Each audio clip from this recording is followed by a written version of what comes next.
Somewhere deep within the fabric of our lives lies an unspoken belief, a belief so subtle, so embedded, that we rarely even notice it. It whispers, "Not yet, not now." First, fix yourself. First, become better, richer, wiser, stronger. Then you can finally live. It's the silent contract we all seem to have signed without knowing. A contract that says, life isn't really happening now.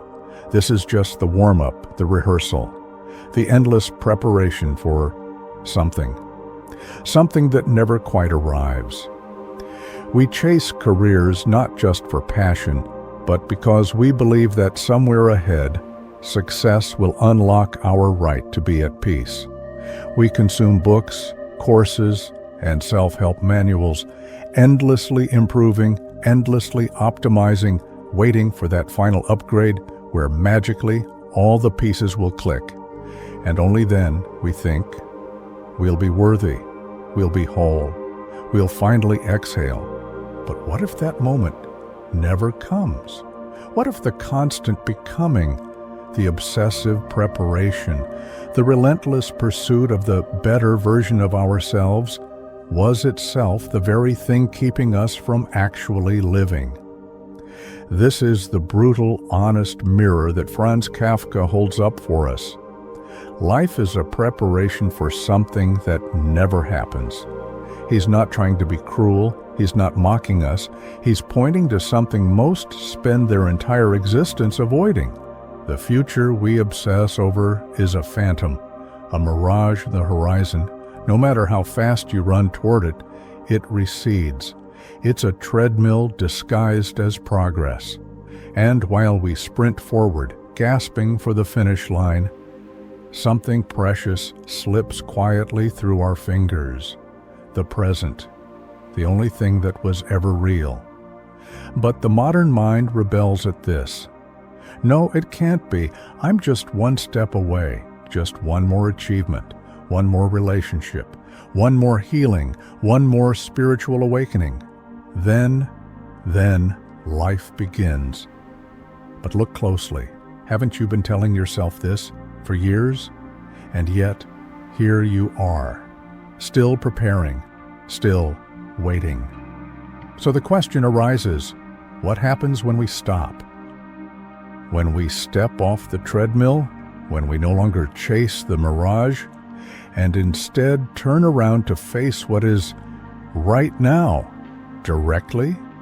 That question is the doorway to something far more real, far more terrifying, and far more liberating than anything we could ever prepare for.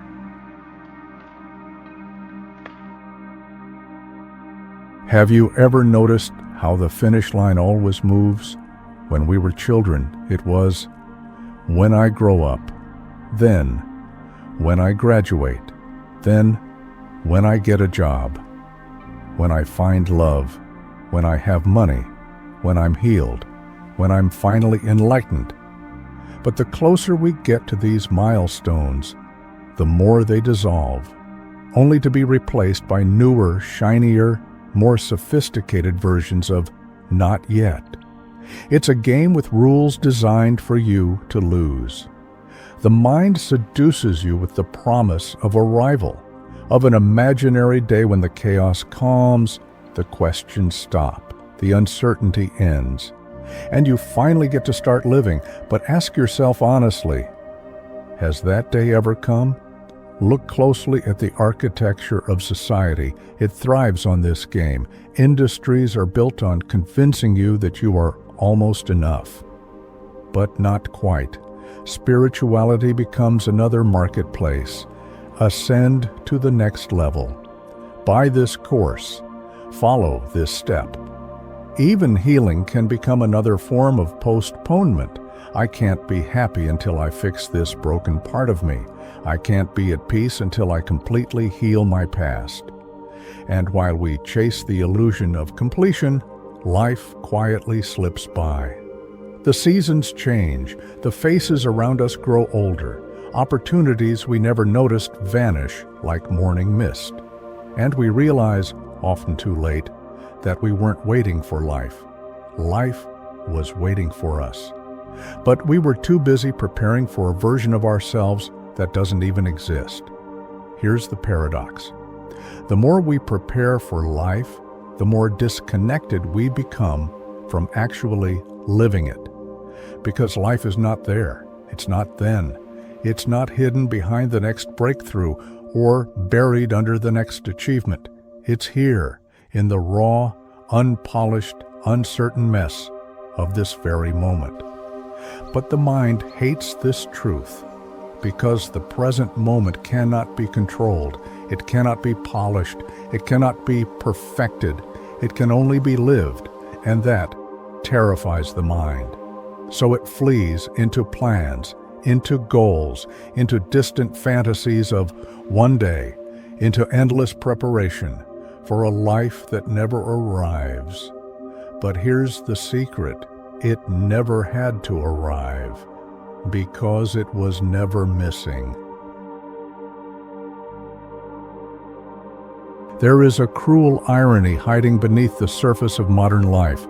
We are taught to believe that preparation is wisdom, that to delay life for the sake of a better future is responsible, admirable, even virtuous. But in reality, it is often fear in disguise, a fear so subtle, so normalized, that we barely notice it.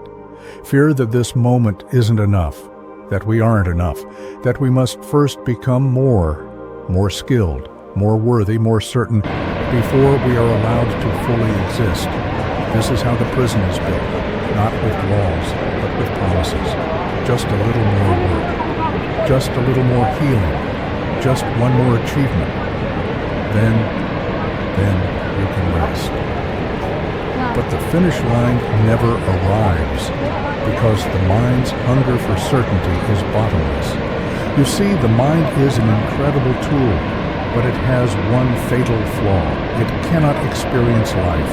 It can only label, interpret, compare. It can create models of reality, but never reality itself. It's like mistaking a map for the actual landscape. No matter how detailed, how accurate, a map is not the mountain. Yet this is exactly what we do. We study the menus of life, debate their contents, compare reviews, but forget to actually taste the meal. And so, preparation becomes a ritual of avoidance, a sacred way of postponing the terrifying beauty of simply being here, unprotected, uncertain, alive. But here's the cosmic joke.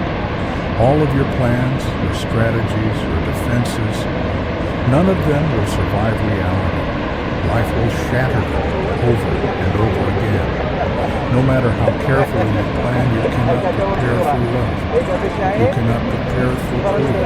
You cannot prepare for awe, for heartbreak, for ecstasy. These are not things to be managed. They are rivers to be entered, waves to be surrendered to. And the more you resist, the more life will remind you. You were never meant to control it. The truth is simple and terrifying. There is no rehearsal. There is no practice round. No backstage where you perfect yourself before stepping into the room. This is it. Every inhale, every moment, every gaze into the eyes of a stranger. This is the show, and it's happening, with or without your permission. So the question becomes, will you keep preparing for a life that never arrives, or will you finally dare to live it? And so, if life is not something to be prepared for, if the future we chase never truly arrives, what remains? A silence, a terrifying, liberating silence. In that silence, something begins to crumble, the scaffolding of one day, the illusion that peace, joy, or fulfillment are waiting somewhere beyond this very breath. What arises in its place is presence, not the cliché of mindfulness, not a technique, but a raw, intimate encounter with the living mystery unfolding in real time. When you truly see deeply that the future is a mirage, an echo that never arrives, something inside begins to relax. The endless pressure to become dissolves. The exhaustion of perpetual striving collapses. And for the first time, perhaps in years, you actually feel the ground beneath your feet. You hear the wind not as background noise, but as a sacred song. You feel the pulse in your own wrists, the rhythm of your breathing, the subtle vibration of existence itself, and realize, I was never waiting for life. Life was waiting for me. This is not passive. This is not giving up. It is the exact opposite. It's the moment you stop living in concept and begin living in reality. A reality that is uncertain, chaotic, fleeting, but also unspeakably beautiful when you no longer demand it to be different. The flowers do not prepare to bloom. The river does not prepare to flow. The stars do not prepare to shine. They simply are. And in this being, they fulfill the totality of their purpose. Likewise, you were never meant to become. You were meant to be. Not tomorrow, not after the next goal, the next breakthrough, the next healing, but now, right here, in the sacred mess of this imperfect moment. Because life, with all its tragedies and miracles, is not waiting for your permission. And the greatest tragedy is not failure. It's not rejection nor pain. The greatest tragedy is to reach the end of your life and realize you were always rehearsing for something that was never going to happen. Franz Kafka wasn't offering us despair. He was offering a mirror, a radical wake-up call, to step off the treadmill of when and fall fully into the arms of now. So, perhaps the question isn't, am I ready? But rather, am I willing? Willing to stop waiting, willing to let life surprise me, willing to meet the unknown not as a threat, but as a doorway, because in the end, life does not happen later. It happens here. It happens now. And as Kafka once wrote, you are free, and that is why you are lost.